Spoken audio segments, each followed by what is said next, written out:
Hello and a very warm welcome to the channel. Now I've got another History Reacts video for you today, which is, I love doing these, I'm really excited. This is a request. One of you guys sent it to me via Instagram, which is by far the best way of getting hold of me because I don't have many, I'll be honest, I don't have many subscribers on Instagram. So if you'd like to correct that, I'll put a link in the description. But yes, so this is a history of the Philippines in 12 minutes, which I'm really excited about because I know very little about the Philippines and its history prior to European colonization. Obviously, I know the Spanish eventually would colonize it, would be kicked out by the Americans, Spanish-American War, after which there was a kind of quite aggressive insurgency against American rule.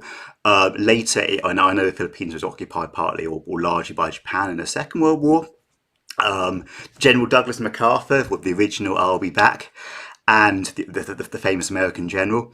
And of course, the Philippines has now become one of the most populous and vibrant Catholic Christian countries in the world. So I'm really excited by this. So without any more rattling on from me, I will play the video, and please do subscribe. I always forget to say that. Please do that. Let's go. The history of what is today the Philippines started with the arrival of its first humans. Okay. It is believed that's a good place to start. I'm glad we're not doing like rock formation or the first microorganisms, because that would be a long video. they used rafts or boats around 60,000 years ago, with groups of diverse people settling in the archipelago. Okay. Some of these groups started to develop and expand into bigger settlements, and in the next thousands of years, they evolved into what some scholars believe to be considered early states. Austronesians and afterwards speakers of the Malayo-Polynesian languages began to arrive in successive waves beginning about 4,000. So that is really interesting that the colonization, or the first colonization of the Philippines by humans, wasn't just undertaken by one single ethnic group. It seemed to be undertaken by various people from various areas. So from Malaysia, from Asia itself. No, I did not know that. It's really interesting. BC. According to the existing evidence, a jade culture existed on these lands, starting with the Neolithic era. By 1000 BC, it is believed that the inhabitants of the archipelago had developed into 4 distinct kinds of people: tribal groups, warrior societies, the petty plutocracy, and the harbor civilizations. Also important to note, I think that personally I want to be part of one of the ones with spears. The ones that have coins and the ones that have fishing rods look a bit vulnerable. We'll see how history turns out. is the fact that the metallurgy reached the archipelago due to trade with India. Around 300 to 700 AD, the seafaring people of the islands began to trade with the Indianized kingdoms in the Malay archipelago and the nearby East Asian principalities, adopting influences from both Buddhism and Hinduism. Now that is fascinating because I think certainly kind of my formal education was very Western centric. So we tend to focus very much on kind of Western Europe and to some extent North America. But the influence that the civilizations of India, of China, of the Ottomans had on world history is enormous. I mean, they were all very advanced whilst Western Europe was basically a backwater. And it's really interesting to see how this Indian influence is affecting the Philippines. Some cultures of present-day Vietnam showed evidence of an extensive trade network. Artifacts and goods were traded, such as glass, agate, or gold. There were also other items present in the region which were most likely imported, including ear ornaments that have been found in archaeological sites in the Philippines, Thailand, and Taiwan. The Indian culture influenced the Southeast Asian region, starting with the 1st century. During the period of the South Indian Pallava dynasty and the North Indian Gupta Empire, Indian culture spread to Southeast Asia, and it reached the Philippines, which led to the establishment of new... Honestly, I hadn't realised that Indian influence went out this far. Certainly not in this time period. That's very exciting. It's complete news to me. I'd love to do some videos on the history of India. I don't know if you guys would find it interesting. Perhaps comment below if you would, or indeed if you wouldn't, and I won't. Anyway, back to the Philippines. Kingdoms largely influenced by the Indian culture and traditions. The date inscribed in the oldest Philippine document found so far, the Laguna copperplate inscription, is 900 AD. From the details of the document, written in Kawi script, the bearer of a debt, Namwaran, along with his children, is cleared of a debt by the ruler of Tondo. That's nice. If your very first written document is a debt cancellation, I'd be happy with that. This is the earliest document that shows the use of mathematics in pre-colonial Philippine societies. A standard system of weights and measures is also demonstrated by the use of precise measurement for gold and other items, as well as in astronomy. From the various Sanskrit terms and titles seen in the document, the culture and society of the Manila Bay were that of Hindu Old Malay amalgamation, similar to the cultures of Java, Peninsular Malaysia, and Sumatra. So this is still one of the fascinating things about the Philippines, is the extent to which it was competed over by the major world religions. Because here they're talking about like Hindus, influence of Hinduism, Buddhism, obviously from India. But of course, later on, Islam will arrive, and as will Christianity with the Europeans. So almost all of the world's main religions at some point have contested the Philippines in some way. At the time. In the years leading up to 1000, there were already several maritime societies existing in the islands, but there was no unifying political state encompassing the entire Philippine archipelago. Sure. Instead, the region was divided into numerous semi-autonomous city-states under the rule of the plutocracy, while a number of states existed alongside the Highland societies. Okay, I know this is a really random observation, but it seems that their political organisation was a little bit like the ancient Greeks, in that you had a lot of kind of independent city-states and a handful of smaller, slightly more powerful states. It's probably a terrible example, but hey, that's what came to my head. These smaller structures alternated between being part of or being influenced by larger Asian empires like Maya Bahit. Around 1225, the nation of Mai, a Buddhist pre-Hispanic Philippine island state centered in Mindoro, flourished, attracting traders and shipping from the kingdom of Ryukyu to the Empire of Japan. Oh, wow. Chikua, a customs inspector. So that's another thing. I mean, we sometimes forget just how extensive some of these trade networks were. I mean, the Silk Road is the one that always amazes me. But I mean, there were trade networks right down the east coast of Africa, which was linked to India. There were trade networks from India extending all the way to China, to the Far East. We sometimes sort of forget just how extensive this stuff was before Europeans arrived. And say, I mean, for the Filipinos to be trading with the Japanese, with the Indians, I'm sure that's very impressive. In Fujian province, China, wrote the description of the barbarous peoples, describing trade. So at the time, the Chinese regarded anyone who wasn't them basically as barbarians. It was a sort of semi-insulting term, and they use exactly the same term for Westerners when he first showed up. With this pre-colonial state, its people were noted for their honesty in trade. Much of what is now Indonesia was ruled by the Hindu Maya Pahit Empire. During the 1300s, this empire ruled over Luzon Island and the Sulu archipelago. As more and more influence was on these islands, skirmishes and battles also existed. Some local tribes were waging incessant guerrilla warfare against them. Eventually, guerrilla warfare seems to be a bit of a feature of Philippines history, because I'm thinking about the struggle against the Americans after the Spanish-American War, against the Japanese. I guess the Philippines would be very good for guerrilla war, kind of like lots of islands with quite dense forests.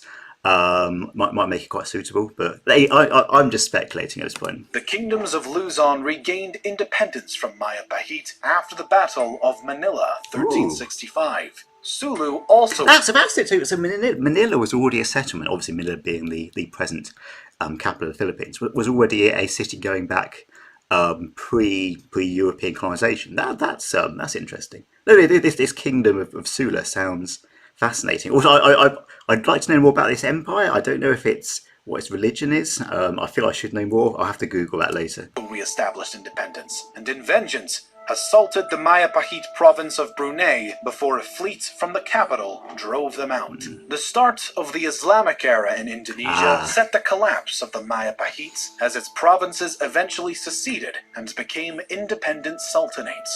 In 1380, Makdum Karim, an Arab trader born in Johor, arrived in Sulu from Malacca and brought Islam to the Philippines. Additionally, Sharif ul Hashim, an Arab Muslim explorer, established the Sultanate of Sulu by converting its previous ruler, the Hindu king Raja Baguinda, to Islam and then marrying his daughter. The Sultanate of Maguindanao rose to prominence at the end of the 15th century. Meanwhile, and I mean, it's still the case that whilst the Philippines is predominantly Christian, it does have a large Muslim minority, and they are predominantly in the south of the country. So you can see exactly how the kind of historical arrival of the different religions is reflected in current demographics.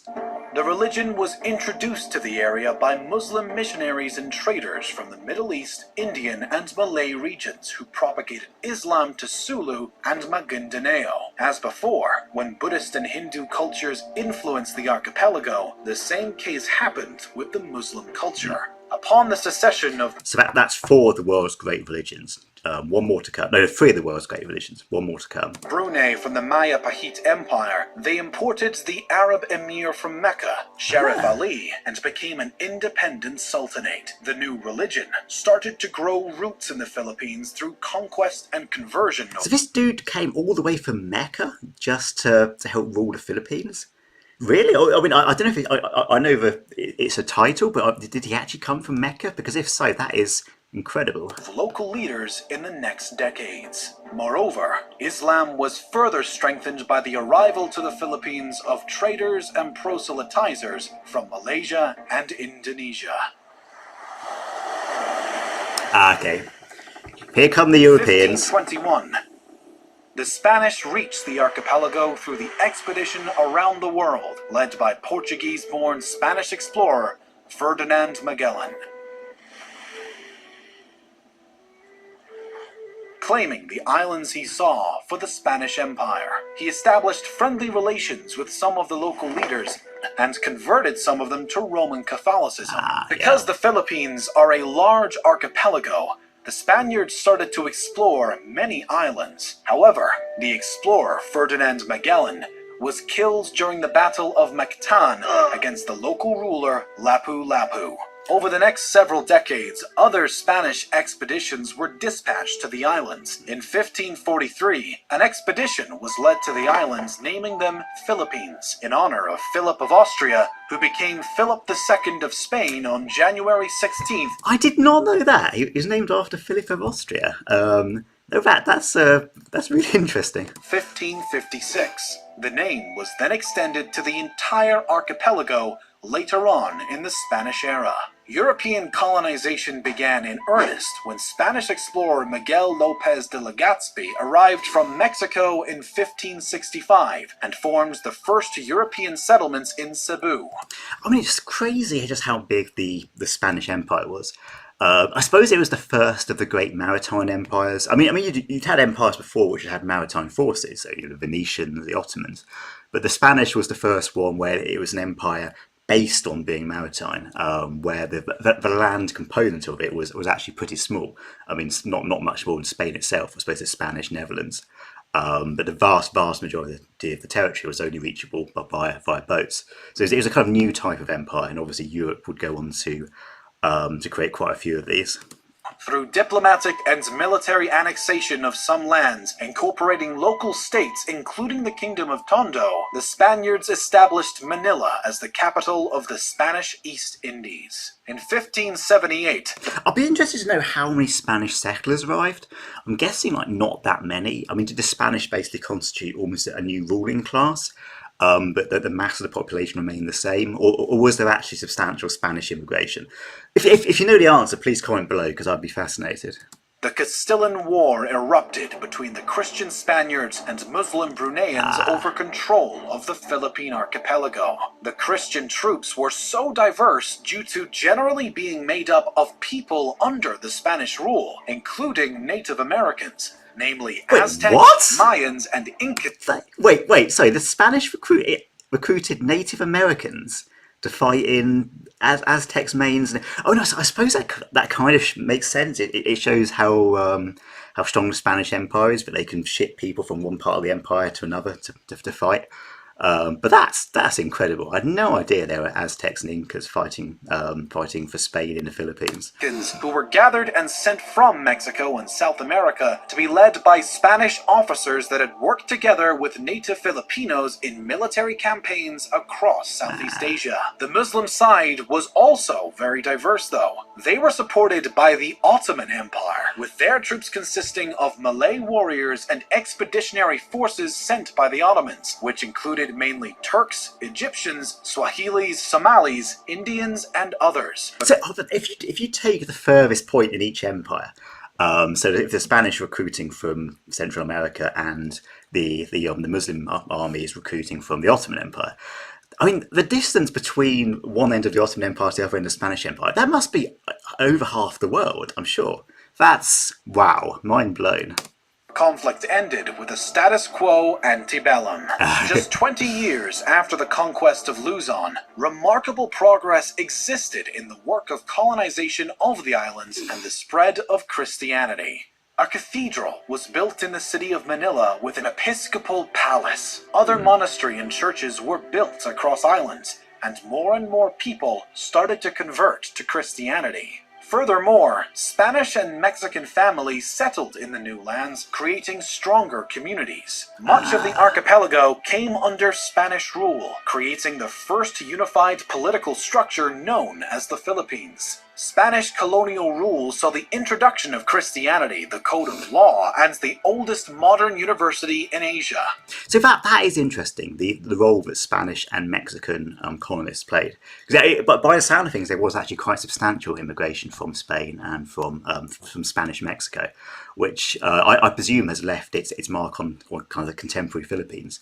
That wasn't something I'd realised. The Philippines was ruled by the Mexico-based Viceroyalty of New Spain, and after, the colony was directly governed by Spain. Many of the local people revolted in the next centuries due to some abuses made by the Spanish authorities. Their rule ended after the American And this, of course, happened right across the Spanish Empire, so there were wars of independence right across Latin America, but particularly when the Spanish started losing their strength in Europe. So it's interesting, but there were also these rebellions in the Philippines. Spanish War at the end of the 19th century in 1898. The Philippines became a territory of the United States. And this is such a fascinating moment in history, because it's a kind of like a what if the United States. It's when the United States very briefly becomes a kind of European-style imperial power. So it takes Cuba, Puerto Rico, the Philippines from Spain. And very quickly it stops, but there's a huge sort of, it's like an alternative history where the United States goes down the same route as Britain, France, Spain, etc., and becomes a massive overseas empire. It's really interesting and probably best for the world, almost certainly definitely best for the world, almost certainly definitely, that's a terrible, and definitely best for the world, but they didn't. But it's really interesting to think what could have happened. The United States then established the insular government to rule the Philippines. In 1907, the elected assembly was set up with popular elections. The U.S. promised independence in the Jones Act to the country, and the Philippine Commonwealth was established in 1935 as a 10-year interim step period to full independence. So it's really interesting. It seems the United States introduced democracy to the Philippines. I mean, the Philippines, of course, still is a democracy. I believe they've just had an election, although they have had periods of military rule. But that's interesting. It's also interesting that, I think this is kind of glosses over it, but I think there was a bit of a Filipino insurgency against American rule for a while. It was almost like a kind of proto-Vietnam for the United States. But before gaining total freedom, in 1942, during World War II, the Philippines was occupied by Japanese forces. By 1945, the U.S. liberated the Philippines, and the Treaty of Manila in 1946 established an independent Philippine Republic. The period of their independence was marked by internal skirmishes and a smaller period of dictatorship, but also huge progress and development, with Manuel Roxas becoming the first president of the Independent Republic of the Philippines. The United States seceded its sovereignty over the Philippines on July 4th, 1946, as scheduled. However, the Philippines... And to be clear, like, the United States didn't have to. This is why I find America's colonial past very interesting, because it really did give up control of some countries voluntarily, out of kind of ideological conviction. So, I mean, Britain and France lost their empires because they basically no longer had the strength to maintain them. The United States actually probably did have the strength to maintain them after the Second World War, but chose not to, which is really interesting. The Philippine economy remained highly dependent on United States markets. Roxas died suddenly of a heart attack in April 1948, and the Vice President Elpidio Quirino ruled the country until 1953. Some communist partisans existed in the islands, but were defeated in the 50s. Additionally... So I think there's been... up until even, I think the communist insurgency problem would redevelop, because I think, I might be wrong about this, please correct me if I'm wrong, especially if you're from the Philippines, but I think there would be another violent communist insurgency, as well as later on a violent Islamist insurgency. An important event happened in the middle of the 1960s. Ferdinand Marcos took power in 1965 and ruled until 1986. This era included the final years of the Third Republic from 1965 to 1972, and the Philippines under martial law 1972 to 1981. Okay. His reign was marked by dictatorship and instability. In 1986, Ferdinand Marcos was removed from power and replaced by Maria Corazon Aquino, up to the present So day. there was a great, what's somewhat glossed over, there was a great kind of popular revolution in the Philippines. So similar to what we've seen in various other countries where there are popular revolutions. So, I mean, for example, Ukraine in 2004. There was similar in Serbia, in Eastern Europe at the end of communism, where sort of huge crowds take to the streets. Egypt in 2011. It was a really a people-powered movement. Today, 5 other presidents ruled the Philippines. That was really interesting, fascinating. I say partly because I know so little about it, actually made it even more interesting for me. I'm not going to get involved in contemporary Filipino politics. The one thing I will say about the Philippines is when I was in college, so you used to get these websites of kind of like funny news stories or news stories that made a mistake. And one of those news stories was the Philippines declares war on MILF. Or Philippines launches off bombs MILF, something like that. Now, if you don't know what MILF means, don't worry, please do not Google it. Enjoy your ignorance. If you do know what it means, I was confused at times. All my friends thought this was really funny. As far as I was concerned, MILF was the Moro Islamic Liberation Front, because I am a geopolitics nerd. So I couldn't see why they found it funny. I now do understand why they found it funny. And the Moro Islamic Liberation Front, which was a group who was involved in an armed insurgency in southern Philippines, there still are some, Abu Sayyaf, who are actually an even more extreme group. I think are still somewhat active, but I've largely been suppressed. But anyway, that was really interesting. And thank you so much if you made it this far. Please do subscribe. And I hope to see you for the next video.